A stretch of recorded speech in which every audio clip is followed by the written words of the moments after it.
Okay, thank you very much. A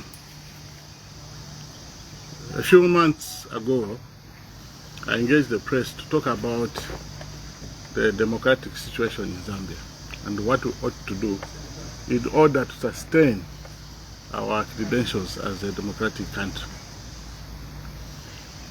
I was worried that at the rate we are going, we may be sliding backwards as a country. You remember that Zambia got independence in 1964. And from 1964, we have had elections where governments have changed. And once governments have changed, does not mean that those who have won are more important than those who have lost the elections. This is a brotherly game. We are all members of one family called Zambia.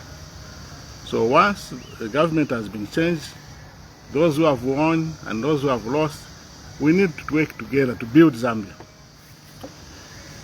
I'm very worried at the rate things are going. If we don't work together to look at issues which are taking place, we may create a problem for ourselves.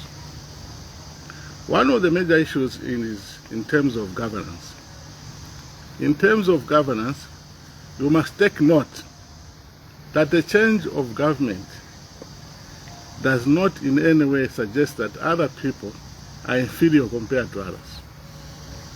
Worst, even at a presidential level, if a president has been changed, it does not mean that the one who has been changed is less important. Our first founding president is Dr. Kaunda. Dr. Kaunda did his part from 1964 and passed on the ball to Dr. Chirua. And I want to emphasize that any leader that emerges, the best way to judge them is to look at the period they lived or governed. So Dr. Kaunda lived at a time when Zambia was still suffering from liberation movements and so on. And any judgment to be fair, let us look at the period he lived. Just as Dr. Chirua, President Mwanawasa, Arabi, later on Mr. Sata, and Mr. Sata, President Edgar Lungu, and now President Yeshej. But to sum it all, every president that has ruled this country has contributed in one way or the other for the achievement and success of this country. So we need to appreciate the role each president has played in building this country to where we are now. Yes, there are challenges, but the challenges do not make us feel that the other president was useless. But now I think it's becoming more difficult, that we are always suspicious of each other. More difficult that even the role of a former president is misunderstood. A typical example is the current jogging by President Edgar Lungu. Jogging is a theme President Lungu picked way before he became president. And he thought about it that the best approach to this, how do we make Zambians become fit and avoid these non-communicable diseases? So jogging became part of his lifestyle as a president. And we saw a lot of people, the policemen, ministers, and it extended beyond. It started as a small thing from Edgar Lungu, later on it spread to ministers and cooperative organizations, because all Zambians appreciated the importance of keeping fit. When he lost power, I didn't want to lose that aspect. Just like Dr. Kaunda thought HIV and AIDS was a serious issue. He sang about it even when he lost power. So jogging has been there, and at that time we thought we should maintain the issues of healthy minds and healthy fitness and so on. But now it has become a political issue. To run around is becoming a big problem. As I speak to you, I hear that most of the roads leading to Dr.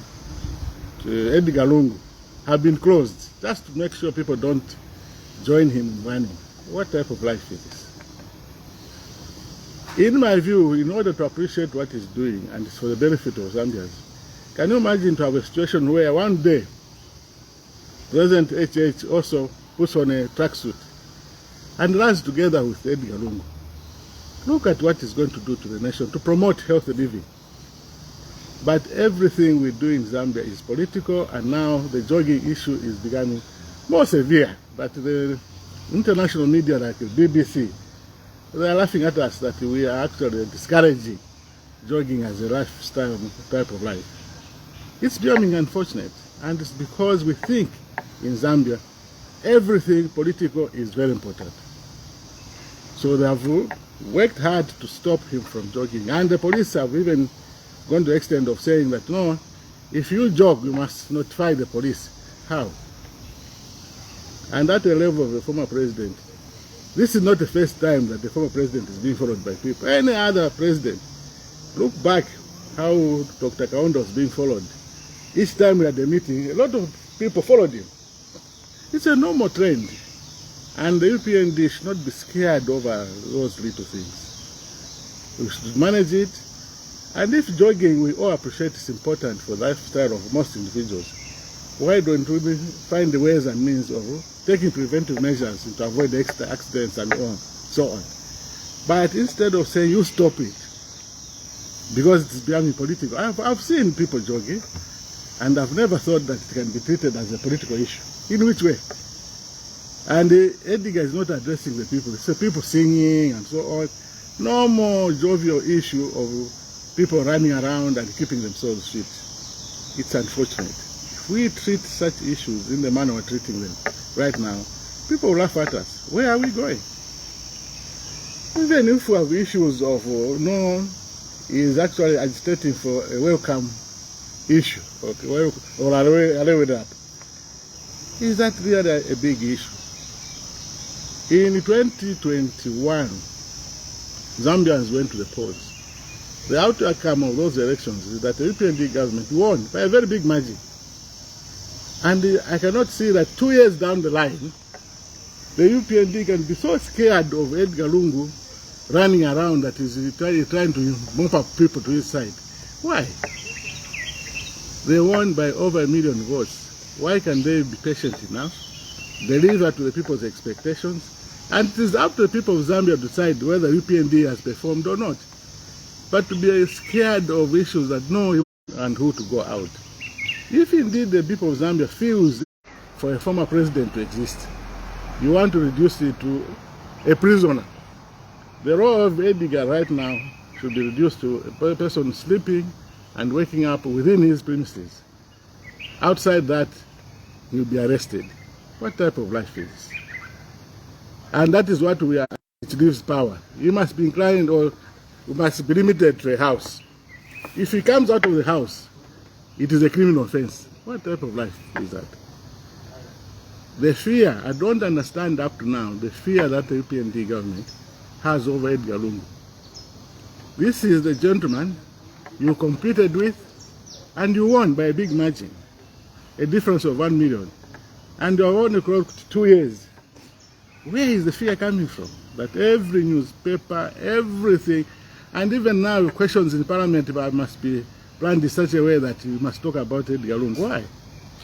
Why can't you leave him? The people of Zambia know what he did and possibly the reasons why they decided to remove him from office. So why are we so scared that we can't do anything else? You promised, we know, the promise was based on your manifesto.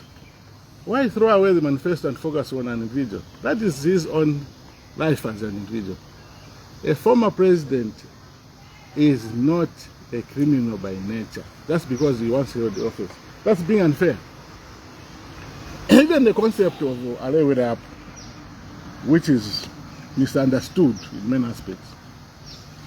If the PF use this slogan to show that they are confident their leader is going to come back, unfortunately, they need to work out in 2021, another person was elected.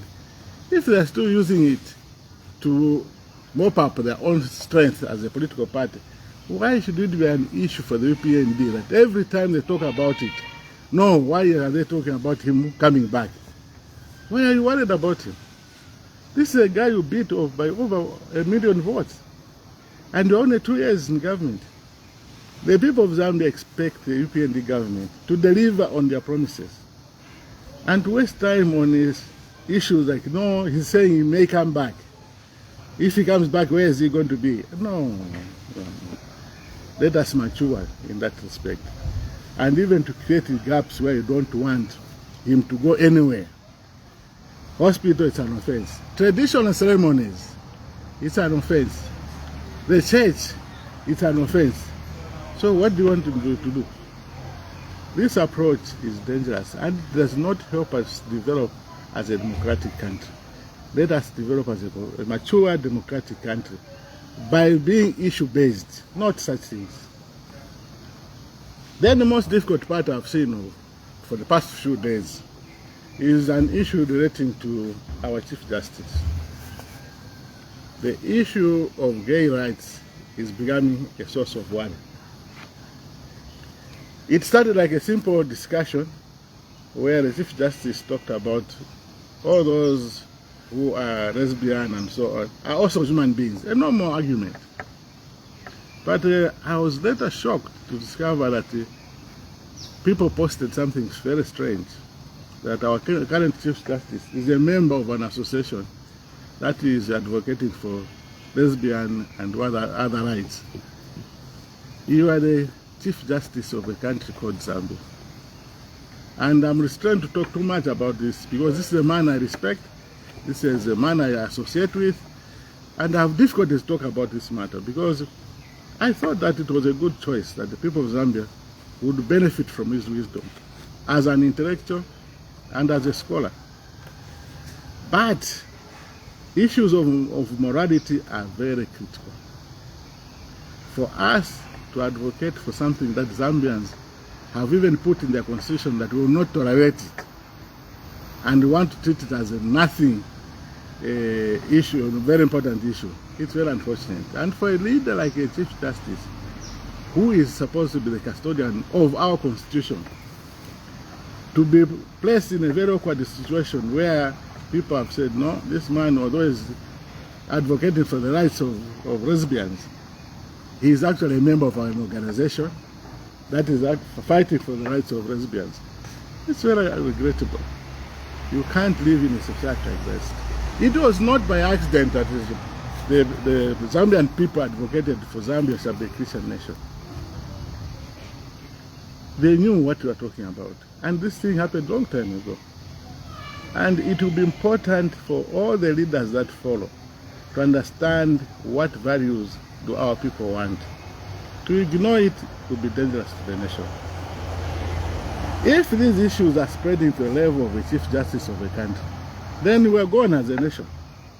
All the values that we believe in, nobody will believe them in, because the Chief Justice at his level is one of the senior custodians of our values in this country. So it's regrettable that the Chief Justice has been drawn into all this. I don't know how much he's going to explain himself, but when I saw that post that is a member of an organization that promotes the rights of lesbians at the level of Chief Justice of the country, it's regrettable. And for a person that I know, it's the most unfortunate.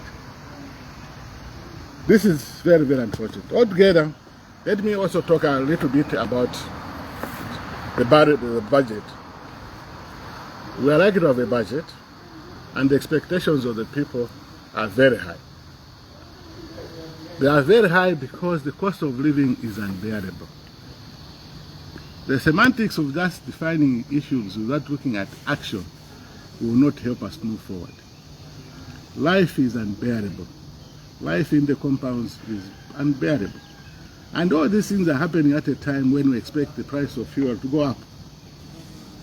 We need serious attention by government on how we can minimize the suffering of our people. Some of the problems we have created are of our own. We had maize here, a lot of maize that we had, and this maize was subsidized maize. We deliberately decided to sell off this maize to a neighboring country. This is subsidized maize, meaning that the cost of production was equally subsidized. We decided to offload this maize to a neighboring country. To create stocks that will sustain us for a while, it will be a very big problem. And if you don't have enough food, it will be a serious security risk. The people in the villages and everywhere, people feel very and comfortable that the government cannot provide for them. But unfortunately, we had enough stocks. And I remember the talks in Parliament where people saw trucks and trucks going through the borders. That you people, you're making a mistake. You can't offload all your maize at once. You are creating a problem. And I also remember the answers from the Minister of Agriculture. He dismissed it. Unfortunately, this issue, when people are talking about issues of national importance, it does not help to dismiss everything. It is a problem where even the issues of this economy started from, even as PF. People talked about the way we are borrowing money. That is, the way we are borrowing money, it will create a problem for us. And the people at that time dismissed it. No, this is just a political talk. Unfortunately, it has also come this time around when we decided to use an academic solution to our problems. We sold all the maize. And unfortunately, maize is grown per season. Do we have other 2-3 seasons to fill up our stocks? It means this suffering is going to be there for a long time. And even to justify that this issue was done by the PF, it's very clear that we are politicking in a wrong way. Maize was left, enough maize was left at the FRA. Everybody saw the amount of trucks which were being taken out of this country without any caution. And here we are right now. We are struggling with food reserves. The price of everything is going up.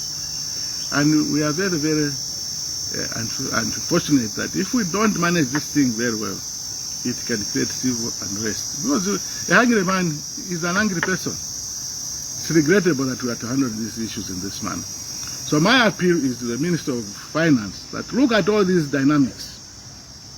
If you don't handle these dynamics properly and using people that can really help us move forward, we are going to have a big problem. If fuel goes up and everything goes up, and all these things happening because of the IMF conditions, which we don't understand. We don't know what the government agreed with IMF. When we're trying to cure the issue of subsidies, and we must have signed for everything, now we are stuck. How do we run? How do we sustain our people? It's becoming a serious problem. So the Minister of Finance, you have our chance. That please look at all these dynamics. It's not a joke that our people are suffering. Our people are suffering, they have no food, they have got literally nothing. The cost of living is unbearable. Find a way of mitigating all these issues. Otherwise, we are in a desperate situation. In summary, I would like to say that can we be serious about our situation? Let us focus on real matters that can help us grow as a nation. Issues of former president, allow him to enjoy his rights. He's a former president, let him enjoy his rights. And if there are any things that you want to do, why don't you find a way of managing those things even behind the curtains? Why do we want to dramatize every little thing that Eddie cannot do this, Eddie cannot do? Why? And what type of Zambia do we want to pass on to our children? This is unfortunate. And altogether, I'm talking about our economy is in dire stress. We need serious measures to address this situation. Otherwise, we are gone as a country. Thank you very much.